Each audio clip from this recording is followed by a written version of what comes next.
I'm reading it backwards now.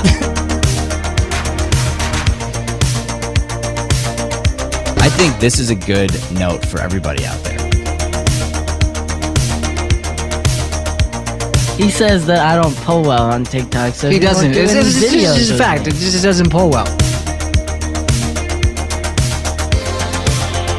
It's called social media for a reason, and it's not selfish media. I just gotta clear something up. You weren't the 12th man on the field right now, right?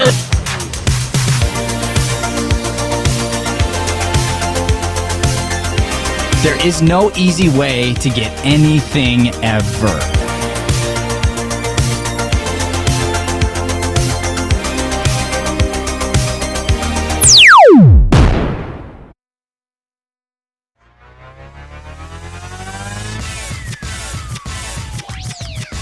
This is Mornings with Matt, the Deering Acting Studio podcast, where we discuss the connection between life and acting. Nice intro, Joey. All right, good morning, everybody. Welcome to Mornings with Matt on the Deering Acting Studio podcast. Today we are talking about rock bottom. And as a matter of fact, this is going to be a series that we're going to do over the next 3 to 5 days talking about rock bottom. And I was doing a little bit of praying this morning and realized that I think we got to shake up the show a little bit. So we shook up the show at the beginning of the year. We've had some transitions. And to be very honest with everybody, I think I've hit my own personal rock bottom. Therefore, I want to change some things up. Yeah. So here's what we're going to do today, Joey. We're actually going to have to improvise slightly here. Cool. Because I'm not sure yet, haven't decided whether or not we're going to have a commercial break. Because we haven't done this format before. So That's cool. This is going to be a faster show, everybody. You This is going to chilling? be about 20 minutes, maybe 30, but I want to get right to the meat. I want to get right into the what we want to talk about. Speaking of getting right into the meat, so you said you're at your own personal rock bottom. How'd you find that? Self-reflection, I bet, right? Yes, yeah. Yeah. We'll get there. We'll get there. Okay, Yeah. okay. I'm jumping the gun. a little You're bit? jumping the gun. Jumping Yes, the you gun. are. You Okay, are. All right. So here we go. I'm going to go to our daily devotional. We're still going to do that, and this involves rock bottom. So here we got Romans 12:2. Do not be conformed to this world, but be transformed by the renewal of your mind, that by testing you may discern what is the will of God, what is good and acceptable and perfect. Boom. What do you get from that, Joey? Don't fall to your worldly temptations, your cycles, the things. Don't fall into things. Yes. Understand that nothing is nothing lives forever. Okay. Good. Oh, except maybe God, right? Yeah. Yeah. Yeah. So to give this some context, moving into this verse, it says, "Therefore I urge you, brothers and sisters, in the view of God's mercy, to offer your bodies as a living sacrifice, holy and pleasing to God. This is your true and proper worship." And then it gets into this, which says, "Do not be conformed by this world, but be transformed by the renewal of your mind." Now, when it says, "but be transformed by the renewal of your mind," it's saying to renew your mind, which means your mind must have been old. You can't renew something unless there's something to transform, right? Yeah. So I'm looking at this going, this is why I picked the verse. It's a testament to the idea of change, of renewal, of hitting some kind of a bottom and going, okay, I'm done with those worldly things. I'm now going to focus on this. Yeah. So it's very human, right? It's a human experience. Yeah. All right, our next verse here is Matthew 16:23. Drum roll, please. Yes. It says, well, there we go. Nope, that's fine. There it is. Okay. It says, but he turned and said to Peter, "Get behind me, Satan. You are a hindrance to me, for you are not setting your mind on the things of God, but on the things of man." All right. That's juicy. It is juicy. Jesus was talking about this, and I'm gonna go to you first, Joey. All right. And you might miss the mark here. I don't know. Swing and a miss. But we'll find out. What do you think? Okay, Jesus is talking to Peter in Matthew 16:23, and he says, "Get behind me, Satan." He says this to Peter, who's one of his disciples. "Get behind me, Satan. You are a hindrance to me, for you are not setting your mind on the things of God, but on the things of man." You got any takes yet? A little worried because I said you might miss? No, not at all. I was thinking, I was going to say this before, but I like when it references Satan in the Bible because I think that's important. And it's funny because him and Jesus used to be friends. But I think in this specific verse, he's talking, like you said, to Peter. So he's seeing the devil work through Peter. Boom. There you go. You nailed it. So right before this, here's what happened. Jesus tells all the disciples, he's like, guys, here's what's about to go down. I'm about to get persecuted. I'm about to get hung up on a cross. I'm about to die. I'm about to get slings and arrows thrown at me. All this stuff's about to happen to me. And Peter, his boy, his buddy, his friend, he pulls him aside and he starts to rebuke Jesus, which means he starts to argue with him. And he starts to say, yo, God, no, like, this isn't going to happen to you. Like, no, I don't want any of this to happen to you. You're not, none of this will happen to you. You can't do, like, you know, it's sort of like that, like, empty positive thinking talk stuff. Mm-hmm. And Jesus says to Peter, when Peter's trying to tell him, hey, you're not going to get beat up, you're not going to die, Jesus goes, Satan, get behind me. Yeah. He calls his friend Satan when his friend is trying to stop him from going through the pain. Yeah. Whoa. Trying to soften the blow. Trying to soften the blow. Yeah. Not telling the truth, not speaking into truth, but rather trying to make it feel better, trying to make everybody feel better and be polite and whatnot. And Jesus is like, no. Yeah. This is God's will, so this is what's going to happen. And so Yeah, go ahead. Jesus probably would have reacted in a different way if Peter had said what he said, but said before it, this is an option. There will be a lot of trials, tribulation, pain if you take this road, or you can take this road. No, he wouldn't have. You don't think so? I don't. I think the only right answer for Peter is to say, "Oh Lord, this scares me. Sure. I know you're the Lord. Yeah. I know your truth, so I know what you're saying is true. Can you tell me why? Yeah. Can you help me understand? Because I understand this is going to be painful for you, and what's painful for you is going to be painful for me. And can you help me understand why?" Now, what's interesting is Jesus has already told the disciples why. They just don't want to focus on it, or they don't want to believe it at the time. Yeah, sure. Right? Like, this has been coming. He said for a while now, hey, this is going to happen, this kind of thing. Here's the deal. This night, he goes, it's going to happen now. Like, the time is upon us right now. It's sort of like when a sergeant or something turns to his people and says, hey, guys, we're going to war now. Like, we've talked about it. We've prepped for it. We've said it might happen. Now's the time you pick up your gun and there's bullets flying at your head. Like, we're going. Yeah. It's go time. And Jesus is like, now is when we're going. And Peter just doesn't want it to be true. That's the human side of us. Jesus was fully human. He didn't want it either. He didn't want to be person. As a matter of fact, he cried to God and said, God, does it have to be this way? You know? So in some ways, Jesus was doing the same thing Peter was doing. But Jesus didn't say, hey, God, can it please not be this way? He said, does it have to be this way? Yeah. He's like, it's different. It's a curiosity. It's a questioning.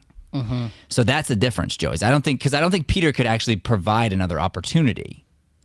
Yeah. Because if God says it's the way it is, it's the way it is. Sure. No, it was less, and I don't have a super amount of context behind it, but in my mind, what I was trying to say is, like, if it was an advice thing, you know, like he's talking to Peter as a friend, as a disciple, as somebody who he respects for his opinion, then Got it. So let me interrupt Yeah. you then, because what it says here is Peter took him aside and began to rebuke him.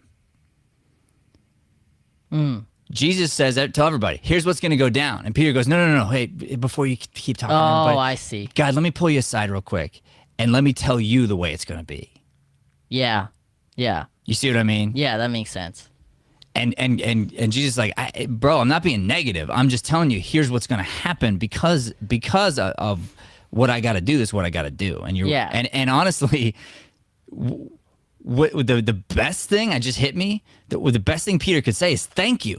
Mm-hmm. Right? Yeah. Because he's like rebuking him, and Jesus is like, you're welcome.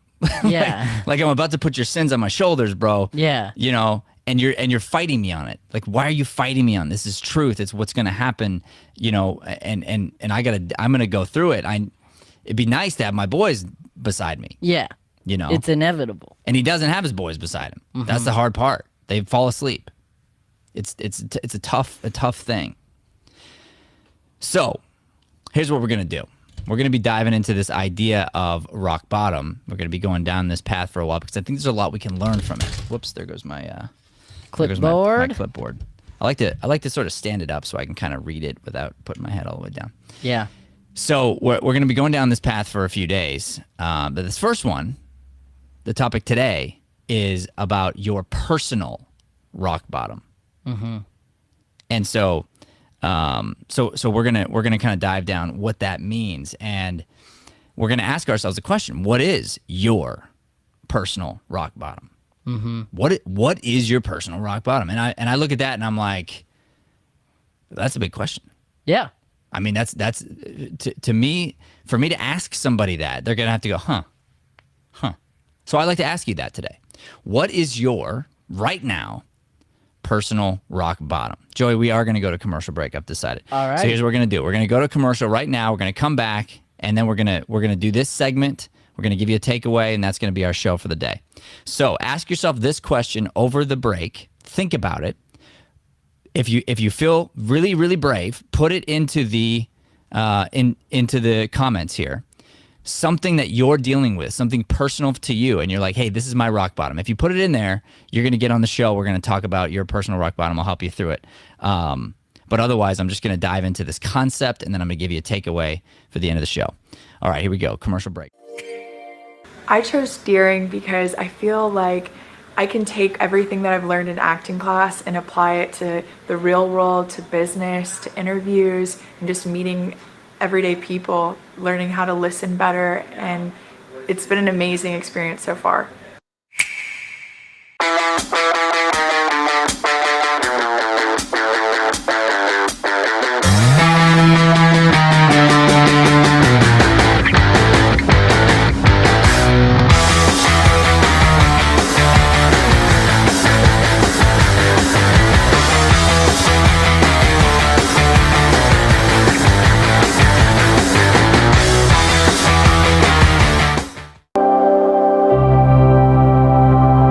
What if we stop judging and start just working on ourselves? Once we do that and we become neutral-minded, nothing bothers us. We don't have to judge anything. We become observers. Observers of this beautiful screenplay. Yeah.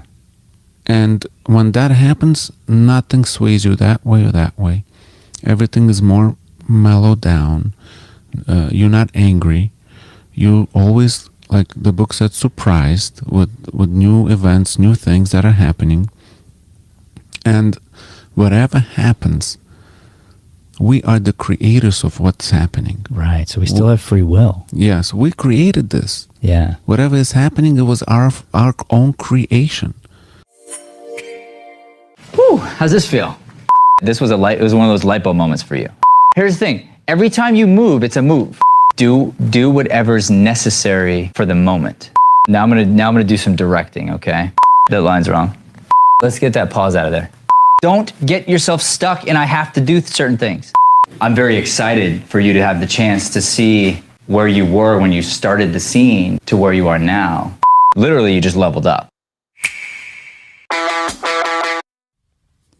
All right, so we're back. All right, ladies and gentlemen, this is about your personal rock bottom. I believe that rock bottom is a personal thing. So, Joey, I'd like to banter here for 1 second. Banter. So when you think about rock bottom, the idea of rock bottom, what comes to your mind? It's interesting because I've been thinking about this a lot this morning, and the first thing I feel like that comes to everybody's mind is like homeless, drug user, all that. That's right. That's right. And I want our minds to go there. Actually, I think that's a good thing. Oh, okay. So because that is like, you hear rock bottom and you're like, you go homeless, you go whatever, right? But then think about this, okay? Whatever situation those people are in, all right, it could get worse. Sure. It can always get worse. That's the truth of the matter, okay? Yeah. All the way to you run yourself into some situation where you die. You die. Yeah. And sometimes death comes from a lot of personal choices, and sometimes it's like, this is what's time it's going to be, and it all depends on your personal belief system as far as life and death and whether whatnot. It's a good thing or whether a bad it's thing. divine intervention or something, right? Yeah. And so I saw this quote here, and this kind of hits onto what I'm talking about. This is by her name is Rochelle E. Goodrich, and she says, "You may think you've hit rock bottom in your life, but guess what? There's more crud underneath those rocks." That's a great quote there. It's How true. many times have you picked up a rock and there's like mud on it? That's right. And, like And you there's- get to the bottom of something, and it's like, you know what? But if I actually kept digging, I'd probably find more, right? Yeah. So one of the ideas here that I'm trying to get across is that yes, that's where our minds go, generally speaking. And I like to think of it differently. I like to think, okay, and you hear all kinds of stories of celebrities, of people who are famous, people who became super rich, and they're like, this happened to me in my life. That was my rock bottom. And if it wasn't for that, I would have never been able to grow and develop and become the person I am had it not been for this rock bottom moment. So then you look at the differences between the people's stories, and everybody's rock bottom is different. Everyone has their own personal rock bottom. So the question I have to ask then is, what is yours? What is your personal rock bottom? And that's what you got to ask. And can you continue to see new things, new drops, new moments where you've lowered your own personal expectations of yourself and continue to allow yourself to hit new rock bottoms, quote, where you're actually lifting yourself up in the process of doing so? Yeah. It's interesting. It goes back to that whole idea of when you set your goals, when you are progressing towards something, right? Yeah. Like you said, you keep getting higher and higher. Well, then as you get higher, how low are you willing to let yourself stoop, right? So for you, you talk about this a lot. It's funny because on a bad day where you don't wake up to your alarm, the latest you'll be up is like 7:30. Mm-hmm. And that's rock bottom for you. Not anymore. Not as of today, Joey. Oh, okay. And that's what I'm saying. You're right, though. You're right. And that bothered me. And now it's like, okay, dude, now I'm holding myself accountable to a whole new standard. And that's what I'm saying. So here's what happened. Okay, I had actually written this topic down a few days ago, but I hadn't done the work on it yet. And I woke up this morning and I didn't remember what the topic was until I came in. But at home, I had this experience. Had a couple of experiences actually. So I get up. It was a real struggle because of the crutches and the different things I've got going on right now. And I get over to the closet and I end up doing my Bible work. And for the first time in a while, I made the choice to listen to motivation after my Bible time. Yeah. And I just did a little 4-minute, just kind of like boom, motivation. And guess what? Immediately, I wanted to read my affirmations. So then I read my affirmations and it's like, boom, I got to the one about being a best-selling author. And I was like, bro, what are you doing? You're like, this is what you're supposed to be doing. What are you doing? Right? And then I went to leave the house and I couldn't find my keys. All right. And I used to be the guy who always lost his keys, could never find my keys. I don't know if you know somebody like that, but that was me. Could never find my keys. Okay. To the point where my mother actually on one of my Christmas presents gave me these little tag things you put on your keys, and then your phone will help you locate your keys. The tile. The tiles, yeah. Yeah. Well, the problem with the tiles is they run out of battery after a year, and you got to buy new ones, you know. And so I did for a few years, and then there were a couple of years where I never lost my keys again because I decided that that's not who I am anymore. I'm not that kind of person. So this morning I dealt with the rock bottomness of my habits Yeah. that I know started last night, and there's no excuse for me wasting 20 minutes trying to find my keys. 20 minutes of my life gone. Yeah. Worrying about it, stressing over it, all this energy just wasted on this thing that I have full control over. Yeah. Holding myself accountable and going, dude, who are you? What, are you going to go all the way back? What are you doing? Rock bottom. Let's stop it now. Boom, done. And it becomes an aggressive thing. And this is why I like the quote from Jesus. Jesus says, Satan, get behind me. Yeah. So I want to say that to myself. The way Jesus said that to Peter, I got to say that to me, and I got to go, Satan, get behind me. I'm better than this. We're better than this. I'm beyond this.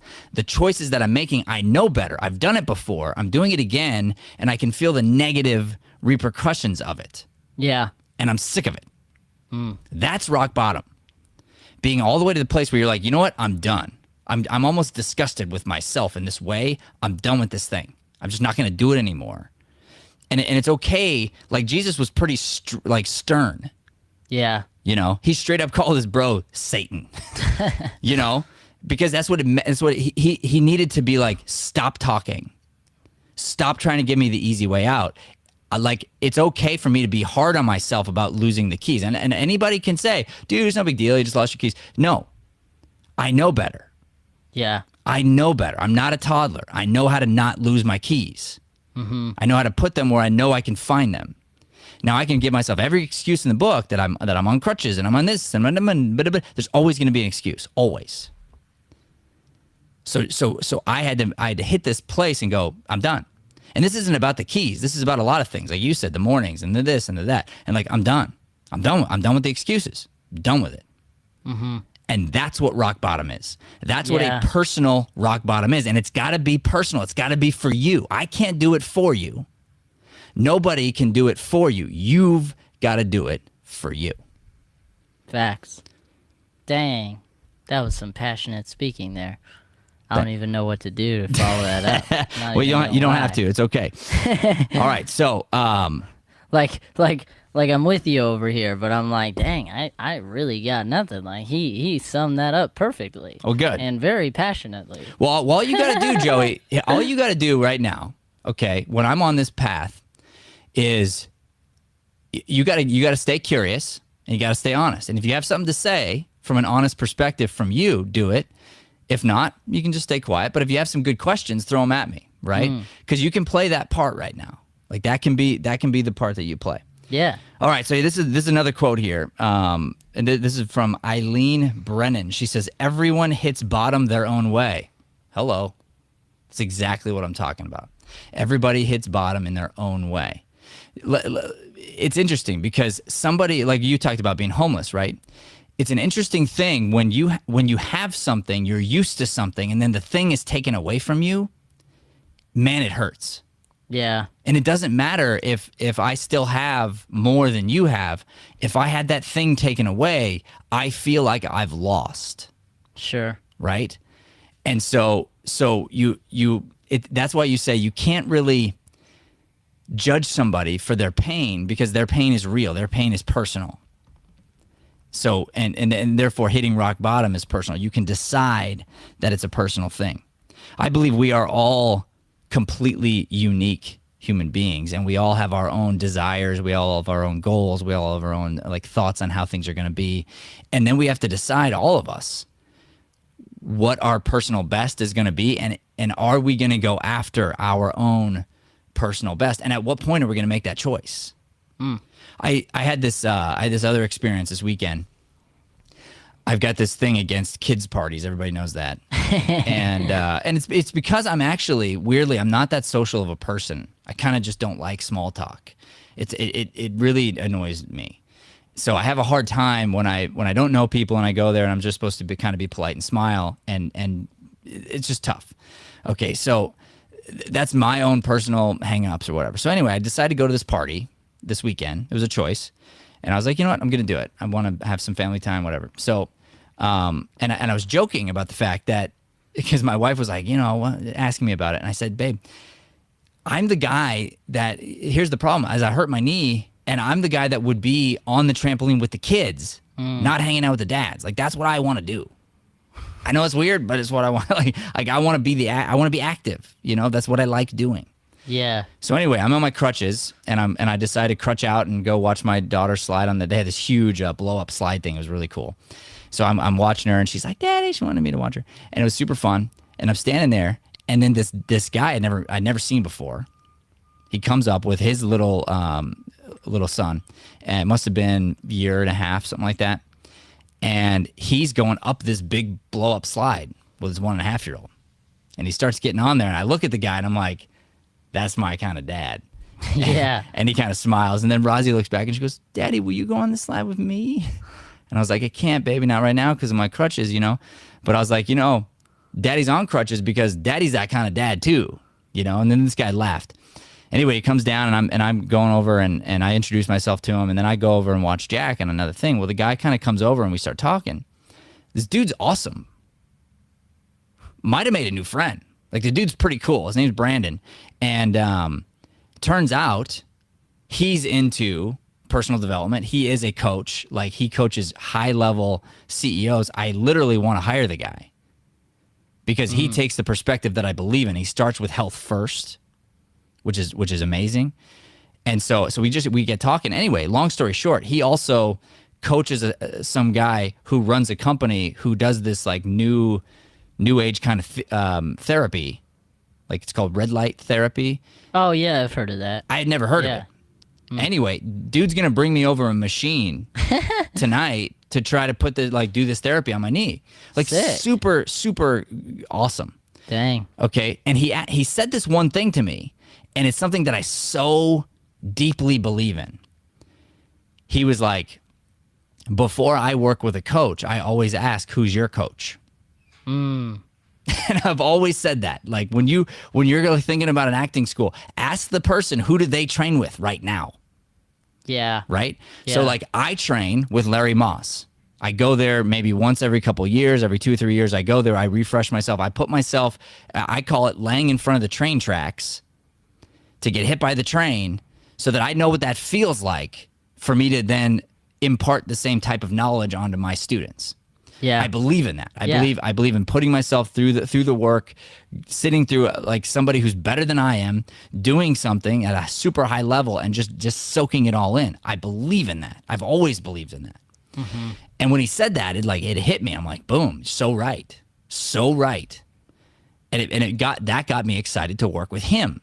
Yeah. Right? Yeah. Because that's his perspective on things. And that's my Totally. perspective on things. Like, I totally agree with that. That's awesome. So could I hire this person? Could he come in and because I know about health, I know about this, I know about that, but could he help me stay on it?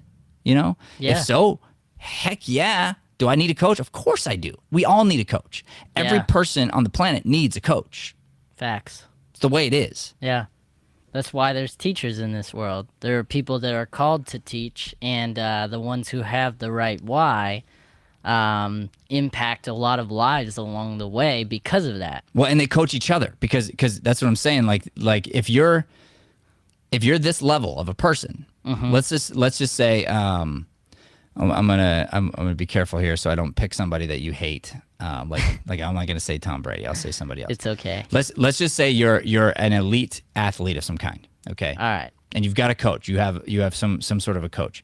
You want that coach training. You don't want that coach that just coaching. You want them also working on themselves. Because you want the latest, greatest stuff. Yeah. You don't want how good they were 3 years ago when they won the Super Bowl. You want them now. Yeah. The best of the best now. Yeah, I mean, honestly, you can go to Tom Brady and Bruce Arians because it's only fair and it's a good analogy here. because of that thing. Because Bruce Arians has built this staff in Tampa that he's worked with for years. They all know what he's good at, so they call the plays now. Right. He's the head coach. They call the plays. But he has a And what does say he in the do? plays. He has a say in the Yeah. scheme. He has a say in all these things. But guess what else? He's probably picked someone who is like-minded, fits his point of view, but also that has been able to teach him new things Yeah. that the last three coordinators didn't know or didn't do this way. So therefore, Bruce Arians put himself in a position to grow, to get better, to develop. Yeah. Or else he wouldn't have brought the person in. Exactly, and that's part of it, and then it opens him up to look at his team and go, where am I needed right now? Because he's not stuck to the sideline, because he has faith in his guys. He can step in at any point, but he goes, where am I needed? Do I need to talk to Tom, the kicker, the defense? What do I got to do to make sure that we continue winning and playing like we need to play? Yeah. All right. I want to say hello to Mr. Paul out there watching. Thank you for the comment. We love you. Good morning, sir. All right. So here's your big takeaway for the day, and then we're going to wrap the episode here. All right. So I want you to ask yourself why. Today, ask yourself, why is this moment, why is today my rock bottom? Or why is this area in my life, why am I done? Or why am I not? What is it about myself that I think that I should keep getting away with this type of behavior that I keep repeating that I know is bad for me? Why do I not love myself enough to stop doing it? So you got to ask yourself, why right now? Why is it rock bottom, or why are you choosing for it not to be rock bottom? Because it is a choice. Yeah. You can choose right now, today, to be rock bottom for you. And then it can be day one. It's so cool. Yeah. It's so fun. It's so exciting. So you ask yourself that question. If you get to the side where you say, why is it rock bottom? Because I think that's the more positive choice. But if you go with why not, that just means you're closer to getting to rock bottom, and that's good.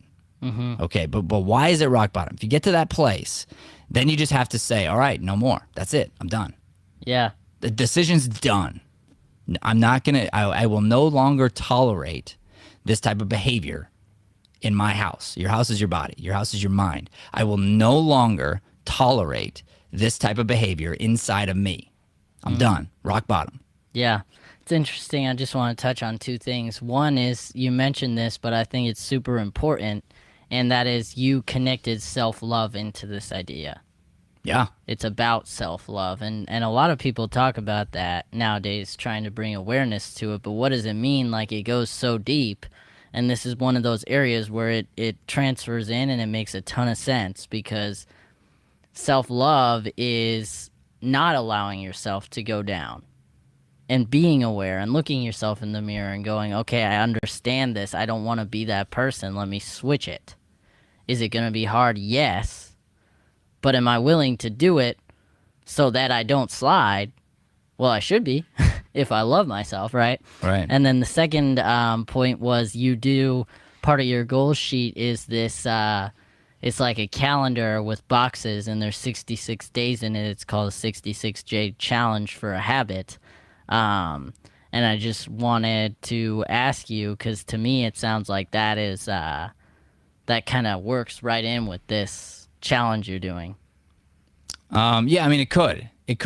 The thing is, when you've really made a decision, when you've really made it, you don't even have to mark it down. If it's for real, you don't even have to. I love the 66-day challenge because that is a way for you to replace a bad habit with a good habit. So that's a really, really good thing. And I think that would belong in a section on habits, because when you get to the root of what's been causing your pain, you'll usually find that it's some sort of a habit that you have that causes a spiral effect. And you can't just cut it out. You've got to replace it.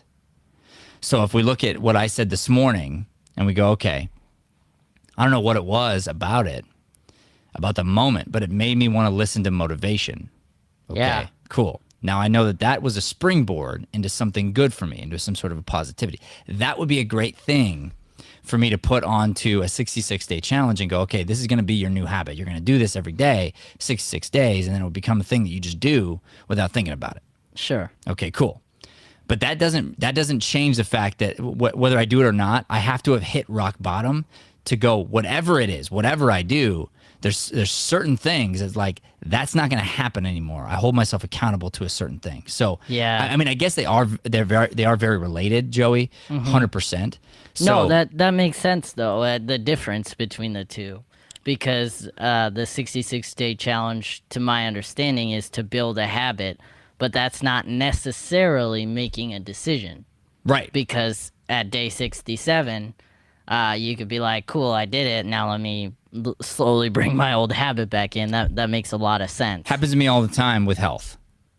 Happens to me all the time. It's like I'll go on a healthy eating binge for a while, and I'll feel great, I'll feel healthy, I'll feel vibrant, and then all of a sudden, once I've gotten through my challenge, the amount of days that I sort of pre-planned, then all of a sudden you slip on a meal, you slip on this or that, and then you start spiraling, and before you know it, you're like, no big deal.